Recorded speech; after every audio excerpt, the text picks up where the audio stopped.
Tonight, the breaking news as we come on the air, the explosive feud between President Trump and Elon Musk in full view of the world today. Also tonight, our Martha Raddatz in Kyiv right now. Our team has just gone into a bunker. Sirens going off just moments ago. What does Russia have planned for Ukraine?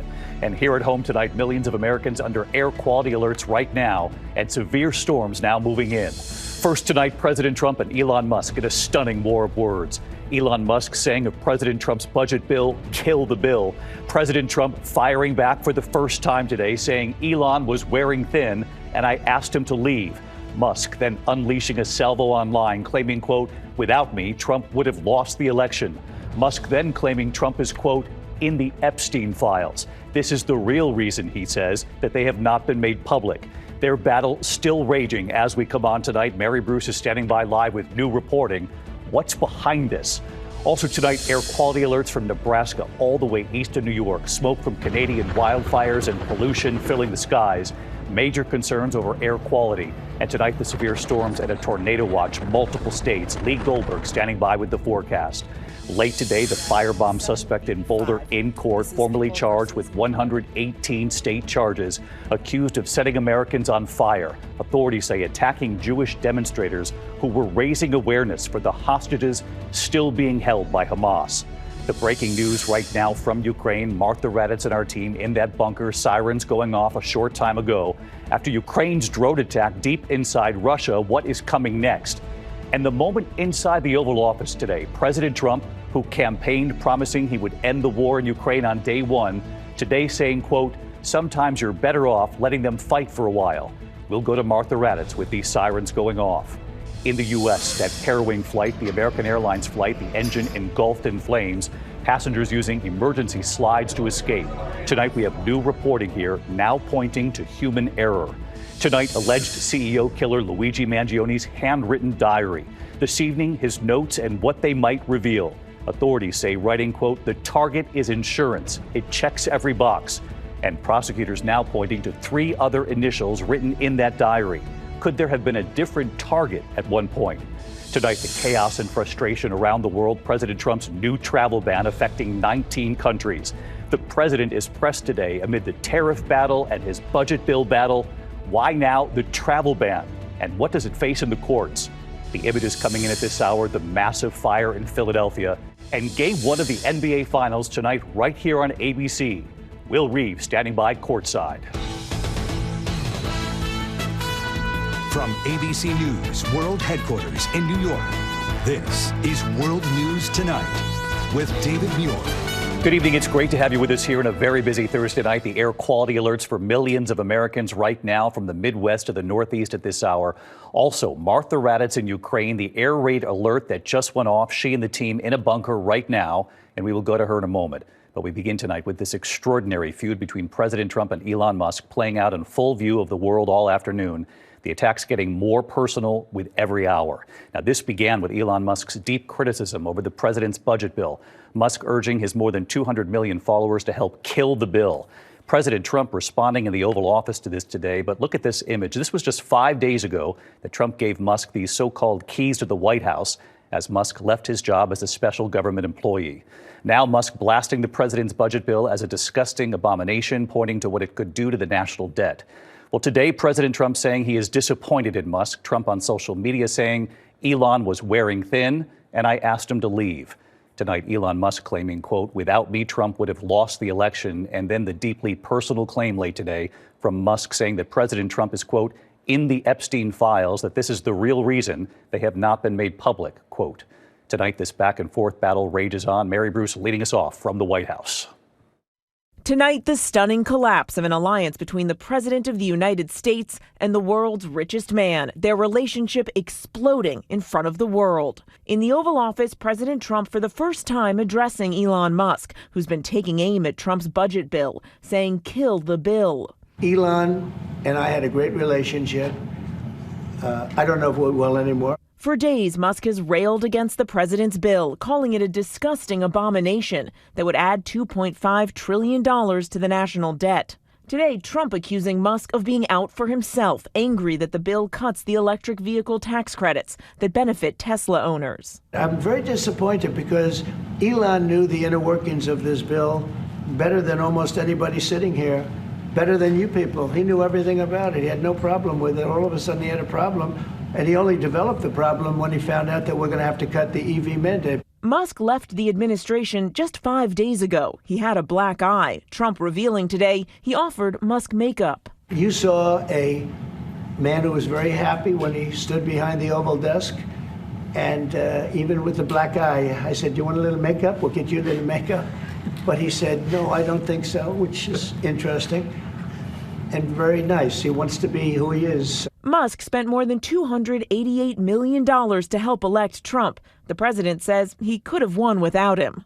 I think I would have won. Susie would say I would have won Pennsylvania easily anyway. Musk watching today, furious, posting, quote, "Without me, Trump would have lost the election." The president gave Musk extraordinary power, allowing him to eliminate entire federal agencies and to fire tens of thousands of workers. But tonight, Trump portraying Musk as another disgruntled former employee. They leave, and they wake up in the morning, and the glamour's gone, the whole world is different, and they become hostile. The president says he's disappointed by this turn. I'm very disappointed in Elon. I've helped Elon a lot. Musk erupting to his more than 220 million followers. On Trump's claim he knew what was in the bill, Musk posting, "False. This bill was never shown to me even once." The president firing back, posting Elon was wearing thin. I asked him to leave. And tonight, Trump is now threatening Musk's $20 billion in government contracts, saying the easiest way to save money in our budget, billions and billions of dollars, is to terminate Elon's governmental subsidies and contracts. Musk continuing to fire back late today, suggesting Trump's tariffs will plunge the nation into recession, even suggesting impeachment, and leveling a deeply personal attack. Time to drop the really big bomb. Donald Trump is in the Epstein files. That is the real reason they have not been made public. Have a nice day, DJT. Referring to Jeffrey Epstein, who is accused of sex trafficking and who took his life in prison. Late today, reporters asking the president. Mr. President, any response to Elon Musk? The president did not answer. And now Musk is threatening to decommission his Dragon spacecraft, the only U.S. vessel that goes to and from the International Space Station. And David, take a look at this. As this feud escalated throughout the day, Tesla stock plunging down 14%. By the end of the day, the value of the company down $150 billion. David. Mary Bruce leading us off from the White House. Mary, thank you. We turn now to the air quality alerts for millions of Americans from Nebraska to the Great Lakes all the way east to New York. Canadian wildfire smoke clouding the Midwest, heat-related pollution rising in the Northeast. Take a look tonight. This is Chicago's famous skyline, nearly hidden in the smoky air. Hazy skies hundreds of miles south in Lexington, Kentucky as well. And tonight, the severe storms and a tornado watch in multiple states we're watching. Chief Meteorologist Lee Goldberg of our New York station, WABC, back with us tonight. Hi, Lee. Hey, David, one more night in this smoky stretch. We still have alerts in the Midwest, Great Lakes, Northeast, Chicago to Detroit, New York to Boston, and a new severe thunderstorm watch near Binghamton. Let's time the smoke. It clears out of the Great Lakes tomorrow. It's still a hazy day in the Northeast, but that'll be replaced by showers and thunderstorms to begin the weekend. Speaking of showers and thunderstorms, we have tornado watches, southern plains into the southwest. We've had tornado reports near the New Mexico-Texas line. An active tornado warning west of Lubbock. Could have some strong tornadoes there. This is the beginning of a multi-day severe threat across the south. It's Texas, Oklahoma, Tennessee Valley into the weekend, eventually Atlanta and the Carolinas. David? Lee Goldberg with us tonight. Thanks as always, Lee. Next tonight, the suspect in that attack in Boulder, Colorado, in court just moments ago, now formally charged with 118 counts on the state level, including multiple counts of attempted murder, accused of setting Americans on fire. Authorities say attacking Jewish demonstrators who were trying to raise awareness for the hostages still being held by Hamas. Trevor Ault with the scene in court just a short time ago. Tonight, the man accused of firebombing a peaceful Jewish demonstration in Colorado facing a judge.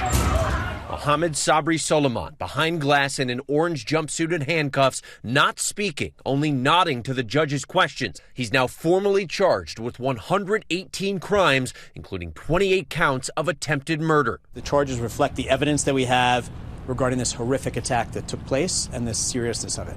Officials say Soleiman planned the attack for more than a year, claiming he tossed 2 Molotov cocktails into a crowd, injuring 15 people. Soleiman is an Egyptian national accused of overstaying his tourist visa. His wife and 5 children all now in ICE custody. A federal judge temporarily blocking efforts to deport the entire family until they get a hearing next week. And David Soleiman did not enter a plea today. He is due back in court next month. David, Trevor Alt tonight. Trevor, thank you. There's breaking news right now out of Ukraine. Martha Raddatz and our team in a bunker right now. Air raid alerts going off as we came on tonight.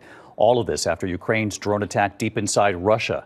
And then the moment inside the Oval Office today, President Trump, who campaigned promising he would end the war in Ukraine on day one, today saying, quote, sometimes you're better off letting them fight for a while. Martha Raddatz reporting in from Kyiv amid these air raid alerts going off moments ago.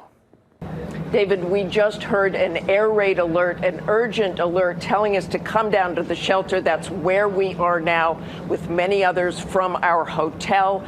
The air raid defenses are said to be working in Kyiv, but explosions have been heard. But we are safe down here. Tonight, a ferocious Russian assault following Ukraine's coordinated drone strikes deep inside Russia.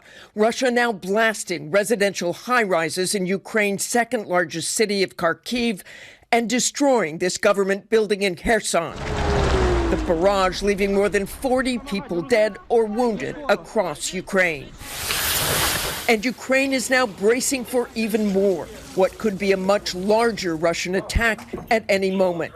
A response to that stunning Ukrainian drone operation, drones lifting out of containers atop trucks and flying to their targets, destroying at least 10 Russian warplanes, including nuclear-capable bombers worth billions.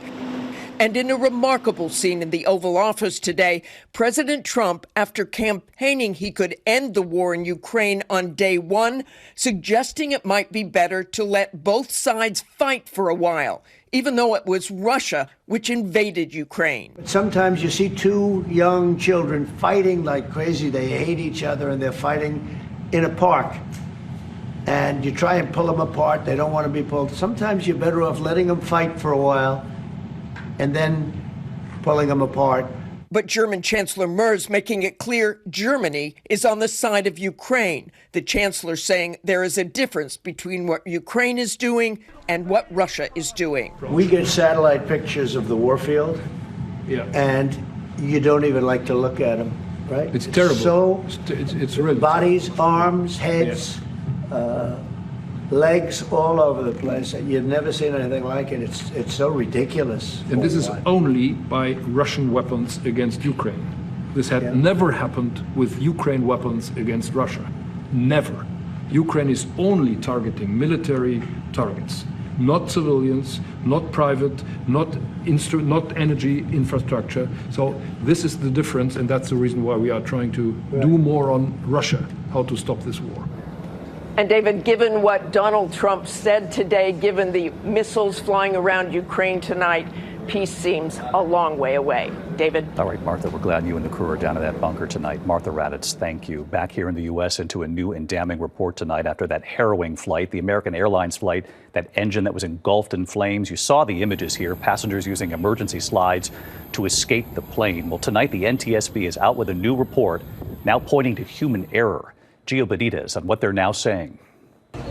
It was a terrifying engine fire that sent passengers down slides and running from the smoke. Now tonight, the NTSB focusing on human error. American Airlines Flight 1006 took off from Colorado Springs en route to Dallas in March with 178 on board. The crew reporting engine trouble. The plane diverted to Denver and landed safely, but while it was taxiing, the right engine caught fire.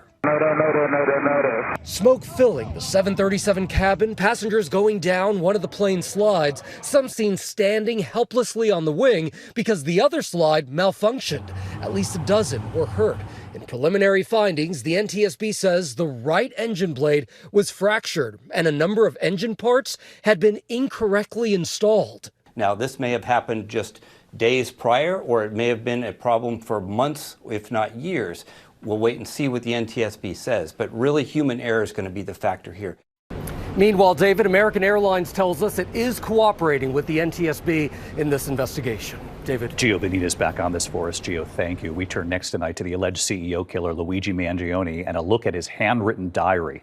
Tonight, his notes and what they might reveal. Authorities say Mangione writing, quote, "The target is insurance. It checks every box."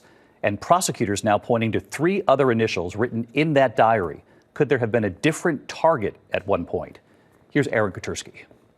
Tonight, prosecutors say in the months before Luigi Mangione allegedly gunned down UnitedHealthcare chief Brian Thompson outside a Manhattan hotel, the suspect revealed a motive in this diary. In handwritten pages, they say Mangione wrote about rebelling against the deadly, greed-fueled health insurance cartel, saying, "I don't feel any doubt about whether it's right, justified. The target is insurance. It checks every box." Mangione even imagined the future news headline, "Insurance CEO Killed at Annual Investors Conference." In a new filing detailing the evidence against Mangione, prosecutors pointed to bullets found at the scene, etched with the words deny, delay, depose, arguing it shows an intent to violently broadcast a social and political message to the public at large. It was intended to evoke terror. And tonight we're learning how Thompson was allegedly stalked. The night before the shooting, prosecutors say Mangione is seen on surveillance video appearing to talk on a cell phone as his target walked past him on the street. The new court filing also shows Mangione may have considered a different target with the initials KMD, but decided it would be perceived mostly as sick and do nothing to spread awareness, improve people's lives. It's not clear what those initials, KMD, stand for. Mangione has pleaded not guilty. All right, that's the Mangione case. Let's bring in Aaron Katersky and to another case that Aaron has been following, of course, the Sean Combs case, because, Aaron, the judge today giving Sean Combs a warning in court.